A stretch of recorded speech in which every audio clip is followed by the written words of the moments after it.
এই জিনিয়া, তোমার মা কিন্তু এটা মোটেই ঠিক করেন। আমার বোনের নামে এরকম ভাবে যে উনি মিথ্যে রটাচ্ছেন, এটা আমি মোটেই সাপোর্ট করছি না। তাই প্লিজ তুমি তোমার মাকে বলো এগুলো বন্ধ করতে। যদি এই কথাগুলো এত জোর দিয়ে নিজের বোনকে তুমি বলতে পারতে সমু, আমি এ বাড়ির যতটা বউ, তুমিও কিন্তু আমাদের বাড়ির ততটাই জামাই, এটা তুমি ভুলে যেও না সমু। আজ আমার ভাইটার বিয়ে ভেঙে যাওয়াতে তোমার ঠিক ততটাই কষ্ট পাওয়া উচিত ছিল যতটা আমরা পেয়েছি। আর তুমি আর তোমার মা তোমার এই বোনকে নিয়ে যতটা চিন্তিত, আমি আর আমার মোহাম্মদ রনিকে নিয়ে ততটাই চিন্তিত, বুঝতে পেরেছো? তাই তুমি ভুলেও ভেবো না যে আমি আমার মমকে বলবো তোমার ওই বোনের নামে ভালো ভালো কথা বলে বেড়াতে। তাছাড়া মম তো কোনো ভুল কথা বলেনি, যা সত্যি আমার মম সেই কথাটাই লিখেছে। না, উনি সেটা লেখেননি, উনি বাড়াবাড়ি করছেন। ওনার কোনো অধিকার নেই আমার বোনের ফিউচারটাকে এইভাবে নষ্ট করার। ও রিয়েলি? সবে তো শুরু হয়েছে সমু। শোনো, এত কিছু জানার পরেও যারা সবটা মেনে নিয়ে তোমার ওই বোনকে বাড়ির বউ করে নিয়ে যেতে চাইবে, তারা করবে। নাকি তুমি এইটা চাইছো তোমার বোনের জন্য আমি এই বাড়ি ছেড়ে বেরিয়ে যাই? বলো, উত্তর দাও, আমাকে ফেস করো, তুমি উত্তর দাও, বলো তুমি কি চাইছো পরিষ্কার করে। আমি চাই না আমার জন্য কেউ এই বাড়ি ছেড়ে চলে যাক।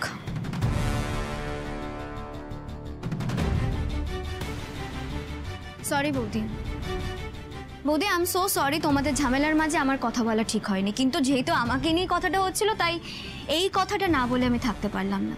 তুমি নিশ্চয়ই জানো আমি বরাবরই চেয়েছি আমরা সবাই মিলে হেসে খেলে মিলেমিশে এই বাড়িতে একসাথে থাকবো, এখনো তাই চাই আমি। আর আমি না ঠিক জানি না, আমি ঠিক দেখিনি এক্স্যাক্টলি কাকিমা আমাকে নিয়ে কি লিখেছেন, তবে আমার ধারণা নিশ্চয়ই যা লিখেছেন ভেবেচিন্তেই লিখেছেন। আমাকে নিয়ে শুধু শুধু উনি বানিয়ে বানিয়ে কেন মিথ্যে লিখবেন? তবে একটা কথা কিন্তু তুমি একদম ঠিক বলেছো, আমার বিষয়ে সবটা জেনে যে সম্বন্ধ আসবেন তাদের নিয়ে আমাদের এগোনো উচিত। আর দাদা প্লিজ প্লিজ তুই আমার বিয়ে নিয়ে চিন্তা করিস না দাদা। একটা সত্যি কথা বলবি, তোরা আমাকে আমার বিয়ে দিয়ে আমাকে বিদায় করে তোরা বেঁচে যেতে চাস না? না না বেঁচে যাবি বল? না রে বোন, ভুল বুঝছিস। আমি জানি তুই এখান থেকে চলে গেলে আমাদের বাড়ির কি হাল হবে। দেখ, ছোট থেকে আমি তোর ভালো চাই, তাই আমি চাই আমার বোন সারা জীবন সুখে থাকুক।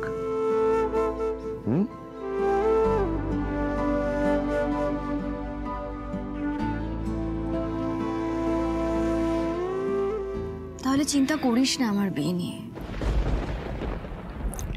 করিস না। আর বৌদি তুমি যদি আমার বিয়ে নিয়ে এভাবে চিন্তা করতে থাকো তাহলে তোমার চোখের তলায় কালি আর কপালে ভাঁজ পড়ে যাবে, সেটা নিশ্চয়ই ভালো দেখাবে না, বয়সটাও বেশি লাগবে। তার থেকে বরং আমি বলি কি তুমি একটু নিজেকে নিয়ে ভাবো, একটু রিল্যাক্স করো। আর দাদা জানিস তো আমার মনে হয় এত তাড়াহুড়ো করে কিচ্ছু হয় না, দেখবি যখন যা হবার তখন তাই হয়। So don't worry. আর তোরা প্লিজ শুধু শুধু আমার জন্য নিজেদের মধ্যে এভাবে ঝামেলা করিস না। আমি বেরোলাম রে, দেরি হয়ে যাচ্ছে, এলাম। সাবধানে যা বৌদি, আসি।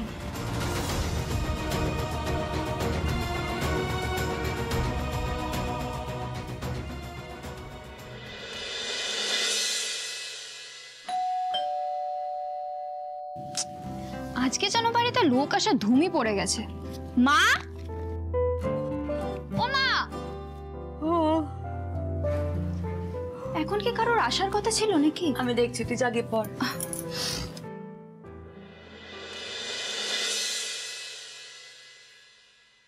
তুই আবার না বলে চলে এলাম। এসো দিদি, আসলে সতীশ নিজে শ্রীয়ের সাথে দেখা করতে চাইছে।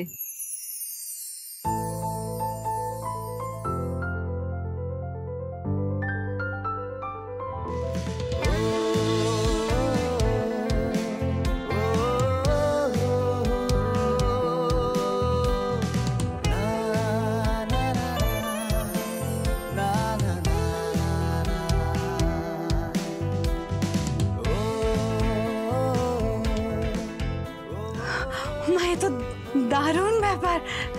আসুন আসুন, ভেতরে আসুন, আসুন আসুন আসুন, এসো বাবা এসো।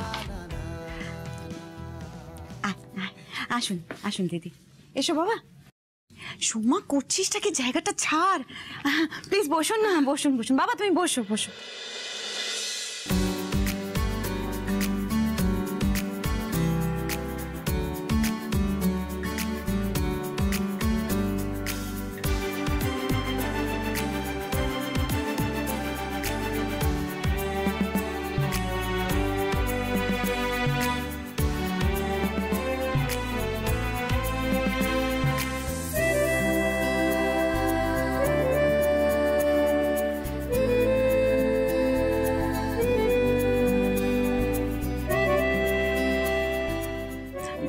এক মিনিট, হ্যাঁ বৌমা,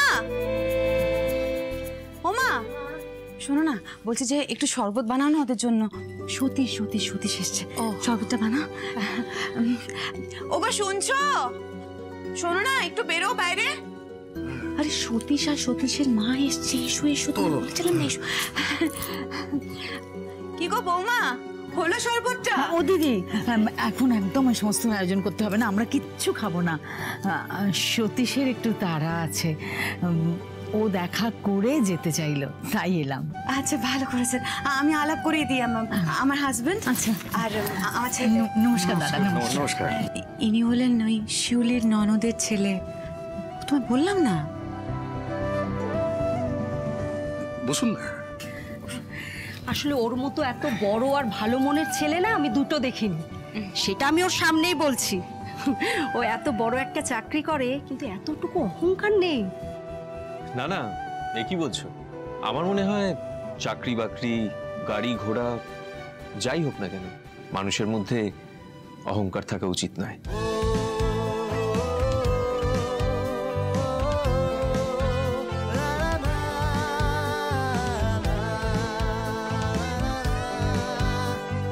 দিদি, শ্রী কি এখন অফিসে?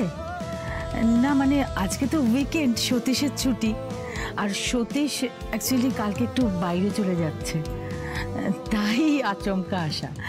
প্লিজ কিছু মনে করবেন না। এ বাবা, না না, মনে করা কি আছে, আসলে হ্যাঁ সেই অফিসে আমি এক্ষুনি ব্যবস্থা করছি ওকে আনানোর। হ্যাঁ এক মিনিট, সময় দিকে বলো। বলছি কি, চটপট শ্রীকে ফোন কর, ওকে বল অফিস থেকে বাড়ি চলে আসতে এক্ষুনি। ফোন করলে হবে না মা, আমাকে গিয়ে ওকে বগল দাবা করে নিয়ে আসতে হবে, তাহলেও আসবে। যা পারিস কর শোনো, তুই বুঝতে পারছিস তো এনারা সবটা জেনে বুঝে তারপরে এসছেন। তুই শিউলির মুখটা দেখ, আমাকে তো দেখে মনে হচ্ছে পুরো ব্যাপারটা পজিটিভ দিকে এগোচ্ছে। তাড়াতাড়ি যা, আমি সময়কে বলছি ওর একটা ভালো কোনো শাড়ির ব্যবস্থা করতে। ঠিক আছে, আমি যাচ্ছি। ঠিক আছে। বৌমা, ওমা শরবতটা দাও। আরে তুই দাঁড়িয়ে আছিস কেন, বস না। না না না, শ্রীর সম্বন্ধ এত সহজে পাকা হতে পারে না। তোমাকে না আমার খুব চেনা লাগছে, মানে আমার মনে হচ্ছে আমি তোমাকে আগে যেন কোথাও দেখেছি। তোমার মুখের মাস্কটা একটু খুলবে প্লিজ?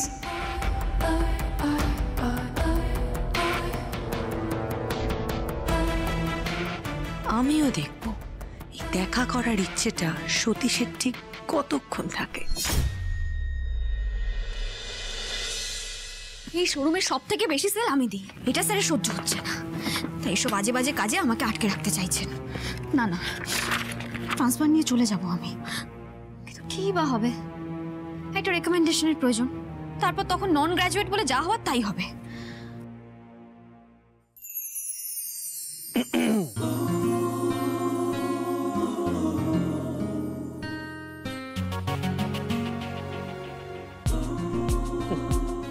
স্যার আপনি?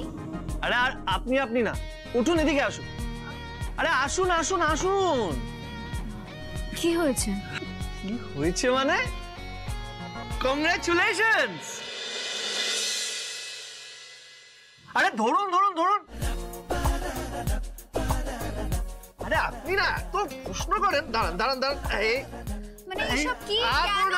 করুন।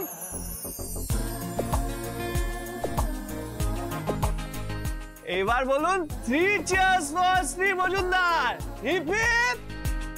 আরে হুররেটা বলুন। না না, আমি hurray, hip hip hurray.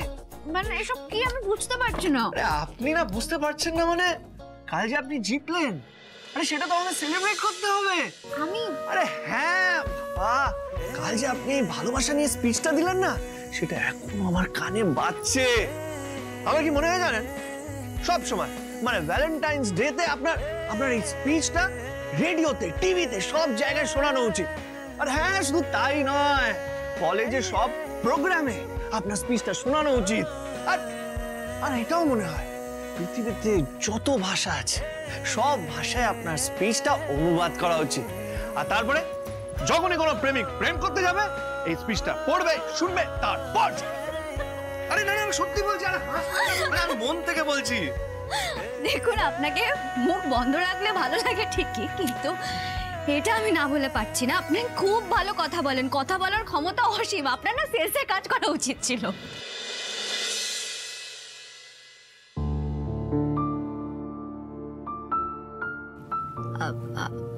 Sorry sir, কিছু মনে করবেন না। I am extremely sorry. আপনি কেন খামোখা সেলসে কাজ করতে যাবেন? I am so sorry sir. না, সরি বলার কি আছে, মানে এতদিন কখনো ভাবিনি সেলসে কাজ করার কথা, কিন্তু আপনি এত মিষ্টি করে বলছেন, ভেবে দেখতেই পারি। মানে ঠিক যেমন কালকে আমি জানতে পারলাম যে আপনি ভালোবাসার ব্যাপারে কি ভাবেন। ভালোবাসার ব্যাপারে ভাবি? না না স্যার, ভালোবাসা কি কোনো অঙ্ক নাকি যে খাতা কলম নিয়ে ভাবতে বসে গেলাম?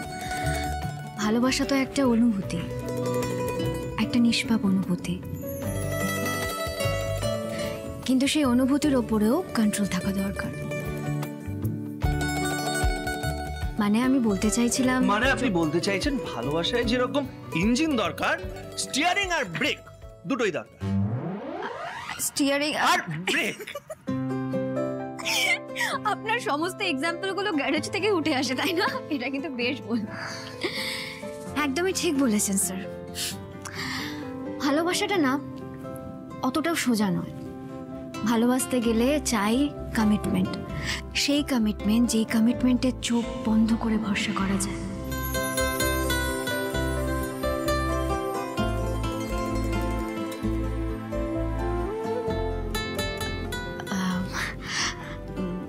বলছিলাম যে স্যার, আমার না আপনার কাছে একটা কনফেশন আছে। কনফেশন? আমার কাছে? হ্যাঁ, মানে আমি না আপনার নাম মিস্টার গন্ডগোল দিয়েছিলাম। মিস্টার গন্ডগোল? আমি? আরে বাবা, আগে শুনুন কেন দিয়েছিলাম। কারণ আপনি যখনই আসতেন তখনই কোনো না কোনো গন্ডগোল হয়েই যেত। কিন্তু এখন তো দেখছি উল্টে আপনি আমার জীবনের সমস্ত গন্ডগোলকে কাটিয়ে দেওয়ার চেষ্টা করছেন, আমাকে সাহায্য করছেন।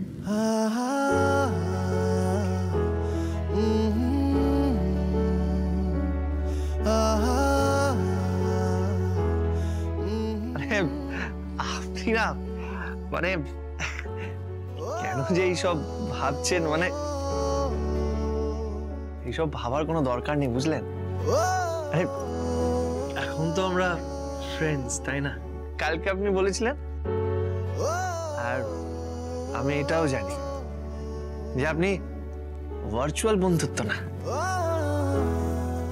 রিয়েল বন্ধুত্ব পছন্দ করেন। আর আপনার রিয়েল বন্ধুত্ব পাওয়ার জন্য আমি কষ্ট করতে চাই।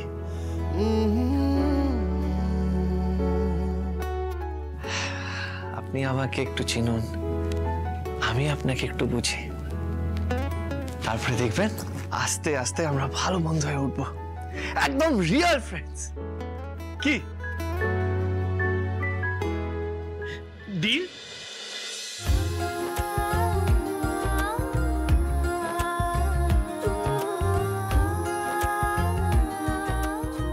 এই তো শ্রী, তাড়াতাড়ি বাড়ি চল। আমি বুঝতে পারছি না কি হয়েছে। মায়ের কি শরীর খারাপ করেছে? তুই এরকম টেনসড কেন? কি হয়েছে? হয়েছে তো, মা আজ আনন্দে আত্মহারা।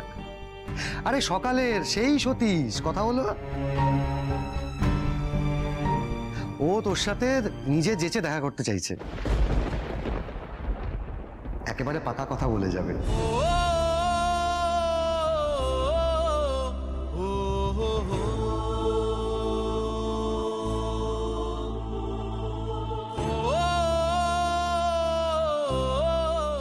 আরে স্যার, আপনি? Thank you so much. আগের দিন আমার বোনকে বাঁচানোর জন্য আপনার কাছে আমরা কৃতজ্ঞ। ওর বোধহয় পাকা কথা হয়ে যাচ্ছে আজকে।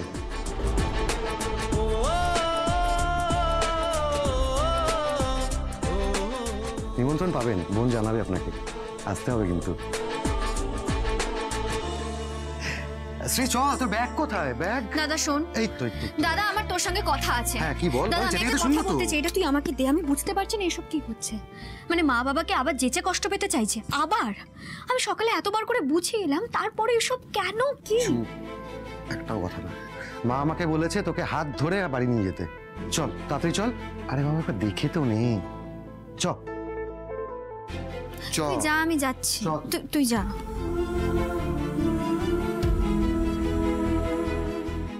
স্যার সরি, আমাকে একটু বাড়িতে যেতে হচ্ছে, অন্য কোনো দিন দেখা হবে। আর থ্যাংক ইউ সো মাচ এভাবে ফুল মিষ্টি সব কিছু দিয়ে আমাকে চিয়ার আপ করার জন্য। থ্যাংক ইউ স্যার, আবার দেখা হচ্ছে।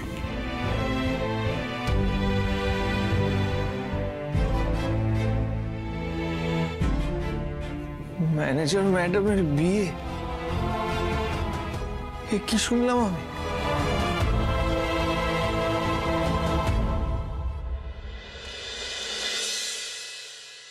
দাদা আমি না সত্যি জানি না আমাকে এভাবে জোর করে টেনে নিয়ে যাবার মানেটা কি।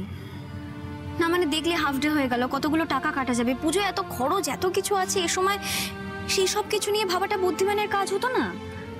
দেখ এবার মনে হয় দুর্গাপুজোর আগেই তোর বিয়েটা হতে চলেছে, তখন বরের সাথে একসাথে দুর্গাপুজো কাটাবি।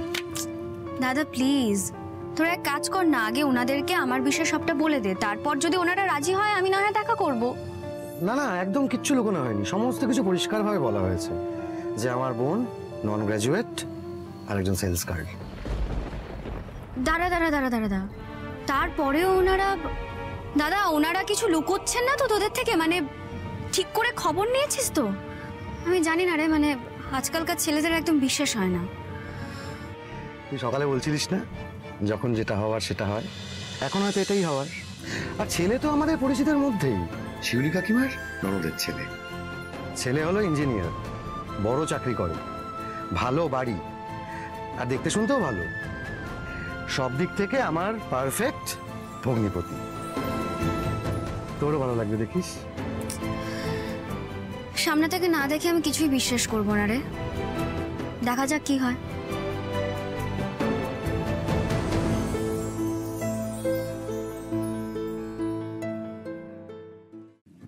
মা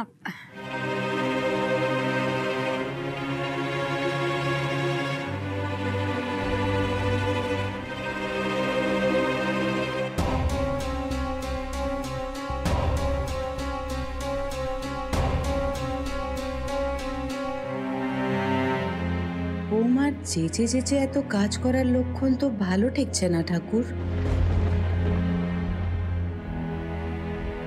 খান না, চা চা খান।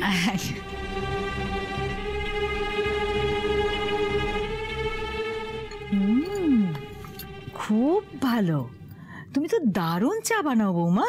এতদিন ধরে চা বানালে যে কারোর হাতের চাই ভালো হয়ে যাবে কাকিমা।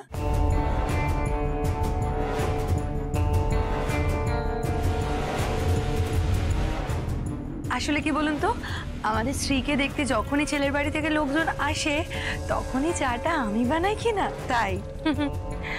কিন্তু বেচারি স্ত্রীর কপালে তো এখনো শিখে ছিল না। তবে হ্যাঁ এটা বলতে হবে, এতদিন ধরে চা বানিয়ে বানিয়ে কিন্তু আমি একবারে মাস্টার শেফ হয়ে গেছি।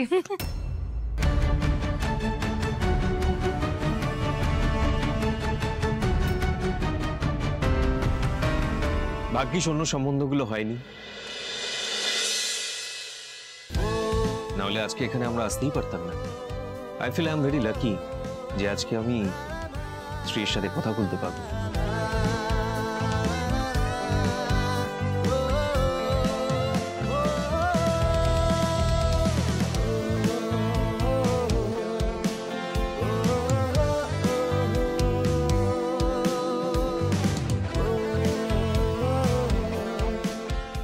ব্যাস ব্যাস, এখানে একটু দাঁড়ান তো।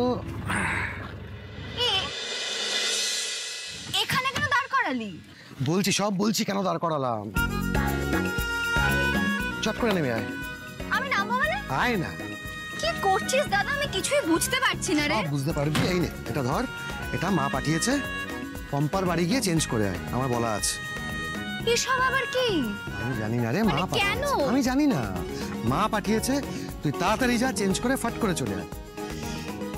এই শাড়িটা পরলে আমার বোনকে যা মিষ্টি লাগবে না, ওদের চক্ষু ছানা বড়া হয়ে যাবে। যা।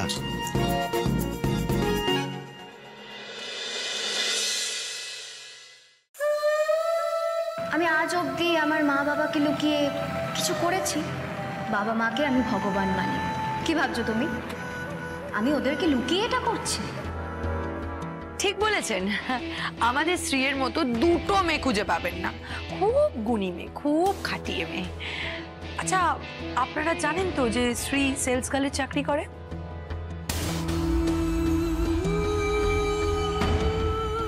হ্যাঁ বৌমা, ওনারা সবটা জানেন।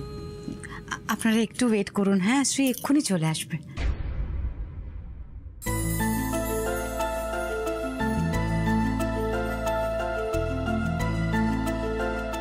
সারা দিন মেয়েটার শোরুমে প্রচুর খাটুনি হয়, আর সপ্তাহে মাত্র একটা দিন ছুটি পায়।